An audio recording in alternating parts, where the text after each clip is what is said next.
everybody, welcome into this edition of Extra Time. We got Ian Darke, we got Craig Burley, and we have your questions straight off of Twitter. J.R. Little, first on the list, asked, please have either attempt to tell me something positive, I think he's trying to say here, about Arsenal, because I've got nothing. Ian, something positive about Arsenal for our man J.R. here. Okay, let's go into an imaginary parallel universe where Stan Kroenke says, you know what, I'm fed up with Arsenal slipping off the pace. I'm going to put millions of pounds into the club. I'm going to give Mikel Arteta the backing he needs to really do some major surgery on the squad. So, I mean, if you're an Arsenal fan, you probably don't believe that because the Arsenal fans call him Silent Stan. So, but that's what they've got to hope because it's going to take that, I think. Next question from T.O. Nicolas Pépé, Bergwijn, or Christian Pulisic? Who are you taking? Craig? Let me just backtrack to give Arsenal some positivity. You've got a great stadium. There you go. The one that you built so that you can compete with the biggest clubs around Europe. Yeah, and all that. Pepe scored a great goal the other day, but as we've seen fleeting glimpses of his talent. Bergwijn's a strong runner. I don't know, to be honest. I would probably say Pulisic at the moment. If I wanted a performance, I think I might get a bit more consistency. How are you laughing? Why are you laughing? Well, you're kowtowing to the American fans here. I know you don't like to make enemies online. I'm really not bothered. As you know, I make friends wherever I go. So I really couldn't. You do with that? I really couldn't give a stuff about any fans. To be quite frank with you, I'm just saying Pepe's been fleeting. Bergwijn scored the odd good goal, but I think all round at the moment, you know, Pulisic is arguably none of them. There you go. All right, make nobody happy. Okay, somebody asked about the video that's been going viral recently. It's Craig going blonde from the BBC at the 1998 World Cup. We want to know, Craig, did you lose a bet? Also, did you make your team meeting on time in the BBC video? You're running late. Yes, I did, and I can't believe the BBC have put that out because it's very embarrassing, all the silly things you do when you're in your mid-20s. I did lose a bet after one of the games, the Norway game, and we were having a couple of beers, and I did lose a bet, and I said I would do it, and I'm a man of my word, so I did it. And I got back to the team meeting, and let's just say, when I walked in the room and all the guys were sat there, and the coaches and the manager, there was a few choice words, put it that way. And apart from the fact Alec Miller said, apart from the fact Alec Miller, the coach, said to me, and he's deep gruff, bloody hell, big man, you're going to have to play well with a haircut like that. And I didn't. I got sent off. Of course, the whole Romanian team, didn't they? But dyed their hair blonde at that World Cup, and that was when we said when they went out that blondes don't always have more fun. Did you have more fun, Craig? No. Well, I got a hot cup of tea before the rest of the boys because I was back in the dressing room before the final whistle, as you well know. You were brave. You were brave with that haircut. Silly. Ian, what's the biggest bust-up you have seen after full time? Well, the one at Brighton at the weekend was a fair old one, but it's got worse than that. I was at that game when the Millwall fans tore up Luton Town's ground in one of the worst bits of hooliganism I've ever seen, where they kind of ripped almost every seat out. In the bad old days, we don't see that anymore, hopefully. Well, not very much anyway. And that was frightening. In my days covering boxing too, I saw a few riots break out. One of them at Madison Square Garden when Riddick Bowe was fighting against a Polish guy called Andriy Schevchenko. And they had about 150 police cars outside Madison Square Garden on 7th Avenue that night. And they had to smuggle us out. So that was a bit scary too. Craig, David Luiz or Dejan Lovren? Oh, God. David Luiz when he was making less mistakes, if indeed that there was ever a period. But yeah, I think it's a tough choice, but I think I would, because I know I'm going to get mistakes from Dejan, Lovren too, but I'm also going to from David Luiz. I'm going to get something else from set pieces, free kicks, and I'm going to get some good passing out from the back.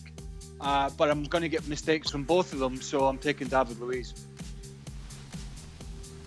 And by the way, all right, a history question here for you, Ian. Hey, let me tell you, I was playing a game. Talk about Millwall. Ian mentioned Millwall for the fans. We lost to Millwall in a penalty shootout in an FA Cup game years ago at Stamford Bridge, and the Millwall fans come all over the hoardings and onto the pitch at the end of the game, just as the keeper was making the last save. But previous to that, the previous year, I think it was, we were playing at Millwall's new ground, and before it was about the 90th minute, and there was police horses on the pitch up in the corner of the pitch because it was all kicking off, and Dennis Wise chipped the ball into the corner to waste time and gave me a blast in the ear for not chasing after it. And I said to him, "Oh well, you've not seen the police horses in the corner then, because I ain't running up there." So I've seen, whenever I don't want to denigrate Millwall, but they seem to have been involved over the years in quite a lot of that kind of stuff. Ian, our resident historian, the next question's for you. 1982 Italy against 1998 France, and then 2010 Spain against 1970 Brazil. Who wins those one-leg semifinals, and then who takes the final? Well, okay, so the 1982 Italy team of Paolo Rossi, 1998 France with Desailly, and of course, more notably than that, Zinedine Zidane. So I'll go the France 98 team win that one. I think the great, the brilliant, the wonderful to watch Brazilian 1970 team win that other tie. And in the final, the 1970 Brazilian team with Pelé and Jairzinho and Gerson and Tostão, Clodoaldo and Rivellino. They win the game in spectacular fashion. There you go. Craig, who was better in their prime, Schevchenko, Rush, or Stoichkov?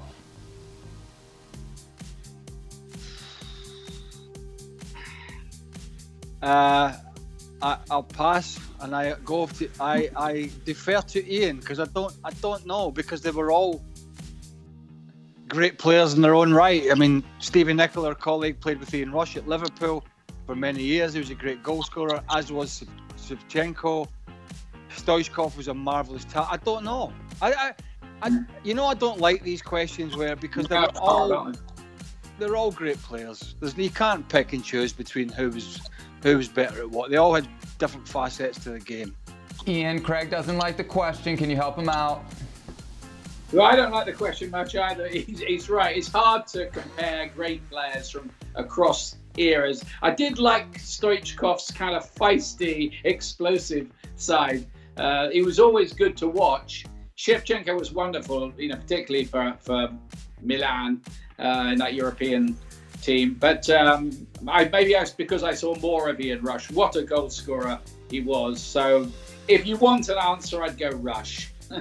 Craig, how do you feel about this question? Should Raúl Jiménez pursue a move to a European giant? Juventus seems as it would be his most likely destination.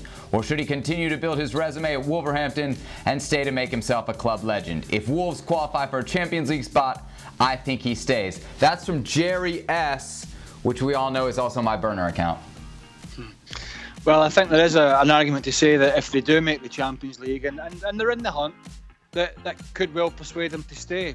Look, the other side of the coin is how far can Wolves push the envelope, because we've talked about this as you well know many times, Seb, is that he's at that stage of his career now that he's got to make hay while the sun shines, and so he's got some big decisions to make. Of course, Wolves are not one to lose him, but he's got to see what's out there, who's interested in him, and how Wolves finish the season. So I think it might come down to how Wolves will finish the season could determine whether he stays or leaves potentially in the summer.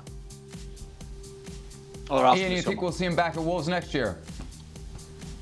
Do you know what? People underestimate how ambitious Wolves are. They really want to make a big impression in Europe. That's why they fielded their full team from July in the Europa League, even in the qualifiers. They want to win that. They'll think now that they can finish in the top 4. I mean, they've got this terrific winner, Traore, who changed the game at West Ham. Jiménez is a wonderful striker. I know Manchester United are interested in him as well, but it wouldn't surprise me if Wolves, especially if they make the Champions League, and they could, hold on to him. Craig, last question for you. What city in Scotland has the thickest accent? Well, it's pretty thick in Glasgow, which is about an hour north from me, from where I was brought up. Actually, where I come from is a pretty thick accent. The sort of South Ayrshire accent. This is not the South Ayrshire accent I'm speaking with, Seb, because you wouldn't understand the South Ayrshire accent. So this is a developed. You think I understand you now? This is a developed. Well, clearly you do, because you've answered the question. So don't be so dumb. So this is a refined accent now, which I've had to do because I've lived away for like 30 years. Glasgow speaks definitely to Edinburgh because they're on different coasts. I would say you're then looking at Dundee, but arguably Inverness or Aberdeen up in the north, or as we like to call them, the Chuchters. And they, even us Scots, sometimes have to go, sorry. You know, when the Aberdonians start, fit you doing? Now, I'll give you an example. Derek Ray is your prime, there he is, he's a prime Chuchter. Now, he doesn't speak with an Aberdonian accent at the moment because he's also refined his for cultural reasons. However, if he doubles back into it, you've not got a chance. It's also a well-known fact. You're going to learn something every day. The farther north you go in Scotland, the tighter they are. They don't like spending any money. They don't like going to the bar. They won't buy a drink. Derek Ray, he's not here to defend himself, but he'll take it on the chin. He's a prime example.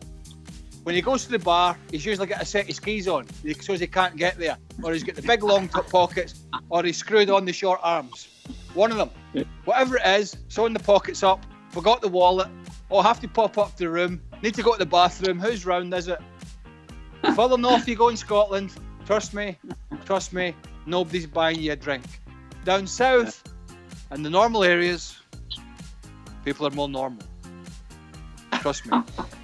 Ian, what do you have to say to that? Nothing is refined if not Craig Burley's accent, yes? Well, I'm absolutely amazed at what I'm hearing here. That was Craig Burley doing a character assassination on people from Scotland. Now, I've always had a bit of a soft spot. I mean, it's a beautiful country up there. The climate's a bit on the harsh side, but the accent, and I bow completely to Craig's knowledge of where the accent is the most indecipherable, but usually most things are lost in translation. Of course, Craig's now developed a very nice Connecticut little twang to his Scottish accent, which is much easier on the ear.